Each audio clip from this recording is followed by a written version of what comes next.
A warm welcome to your Barbados Today Evening News Update for Wednesday, January 27th.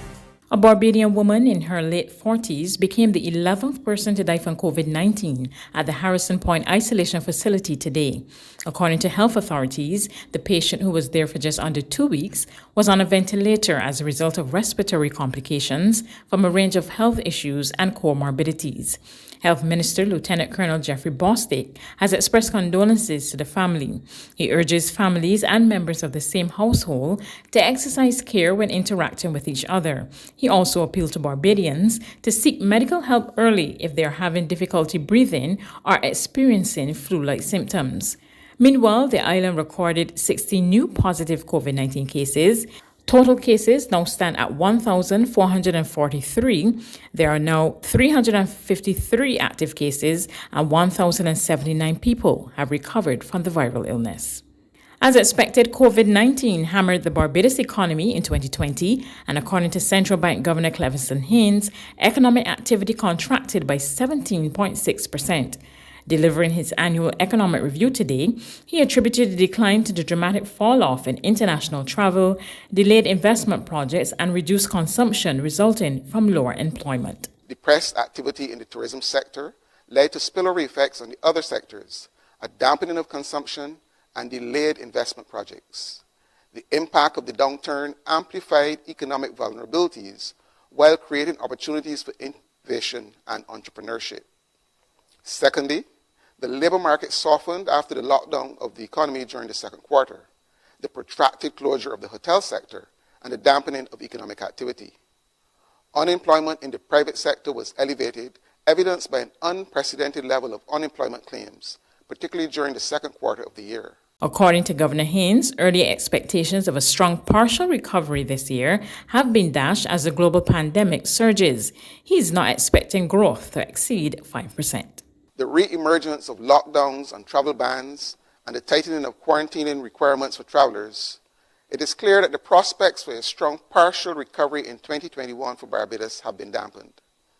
The IMF, in its most recent forecast, has raised slightly its global growth forecast for 2021. However, although vaccines that can slow the spread of the virus and facilitate a gradual return to more normal levels of global economic activity are now available, the rollout across markets needs to accelerate so as to create conditions for the return to a growth-oriented adjustment path for a tourism-dependent economy like Barbados.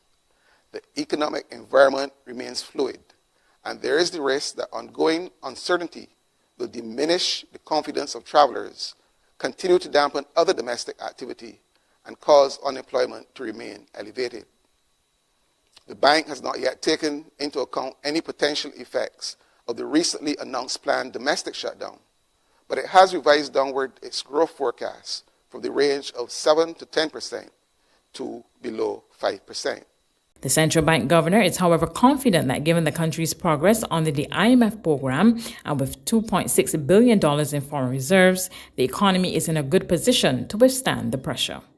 In other news this Wednesday, nearly 20 people in neighboring St. James communities are struggling to pick up the pieces following 2 devastating fires that destroyed 5 homes in a matter of hours. 3 houses at Dublin Road, Western St. James went up in flames at 7:30 on Tuesday evening, and 4 hours later at around 11:30, firemen were once again in the area, this time at Upper Carlton, where 2 more houses were razed to the ground and another extensively damaged. Darrell Cadogan, who was at home with his brother, told Barbados Today the fire started in an unoccupied wooden house and quickly spread to theirs. First start from the house in middle like in Boer house. I know who liked it or what to call it. I live here all my time. You know what I mean? And that's what never happened. So I don't know. In terms of the losses, what would you say are the main things that you lost in the fire? All my clothes, most of my tools. Yeah. Most of your tools? Yeah. Carpenter tools, right? A carpenter? Yeah. Had a router, had a anchor greener, all them things just. All my clothes. I had clothes I thought anywhere yet. My money just disappeared, but St. James North Member of Parliament Edmund Hinkson has already provided food and clothing vouchers for the affected constituents. He is also working with Minister of People Empowerment and Elder Affairs Cynthia Ford to facilitate further welfare assistance. There's regional and international news after this short break.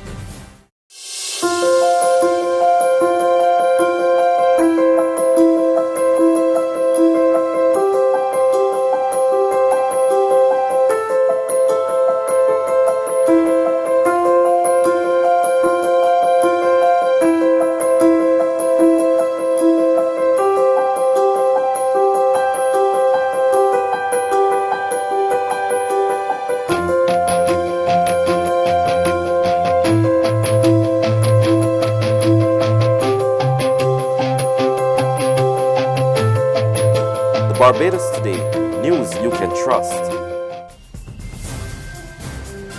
To regional news, Trinidad and Tobago's Prime Minister Dr. Keith Rowley describes the opposition's motion of no confidence against National Security Minister Stuart Young as misdirected. The opposition is demanding Young's removal, citing the country's exemption policy. But Dr. Rowley says they're way off base. A person who wants to come home because they are accustomed coming home at Christmas or they are accustomed coming at Carnival, as against a person who is seeking life and death medical attention. Somebody has to make that call. And unfortunately, that somebody is the Ministry of National Security. But, Madam Speaker, the responsibility of what the National Security Ministry does, let me make it very clear here today that unlike the UNC government, the minister does not act on his own. And as head of the cabinet with responsibility for the government, and as the minister chairing the three-man committee, which is Prime Minister's Office, Ministry of Health, and National Security, your motion is misdirected. I take responsibility for what the Ministry of National Security does and what this government does on these matters. I take that responsibility. So come file a motion in me. That's what my friend Inspire should do. Come and file a motion in the Prime Minister or in the government for what we are doing in defending the people of Trinidad and Tobago. On the international scene, the row over AstraZeneca's agreement to supply COVID-19 vaccines to the EU deepened on Wednesday, with the European Commission accusing the pharmaceutical giant of breaching a binding commitment. After an escalating row over vaccine supplies, the EU and drug maker AstraZeneca have come back to the table. But the bloc insists that the company is breaching its contract with the EU. In a tweet, Health Commissioner Stella Kyriakides said talks with the pharmaceutical giant had a constructive tone on Wednesday evening, but she blasted the firm for lack of clarity on its vaccine delivery schedule. AstraZeneca, meanwhile, insists what was promised was never a contractual obligation. Europe's vaccination campaign has slowed significantly. While the UK has vaccinated 10% of its population, the EU has only managed to achieve a fifth of that total. Our political editor, Darren McCaffrey, takes a look at the ongoing dispute. Embroiled in a war of words, the European Commission has lashed out at pharmaceutical giant AstraZeneca over delays to vaccine deliveries, demanding the company keeps its commitments and denying suggestions that the UK has been given priority. Not being able to ensure manufacturing capacity is against the letter and the spirit of our agreement. We reject the logic of first come, first served. That may work at the neighbourhood butchers, but not in contracts, and not in our advance purchase agreements. There's no priority clause in the advance purchase agreement. And there's also no hierarchy of the full production plants named in the advance purchase agreement. That's news, but for the very latest, visit our website at www.barbadostoday.bb. You can also subscribe to our e-paper, email updates, or like us on Facebook, and sign up for our breaking news alerts via WhatsApp. We're also on Izumi Media and bus terminals, as well as screenplay at supermarkets and gas stations near you. You can also hear us on Mix 96.9 FM and Capital Media HD 99.3 FM.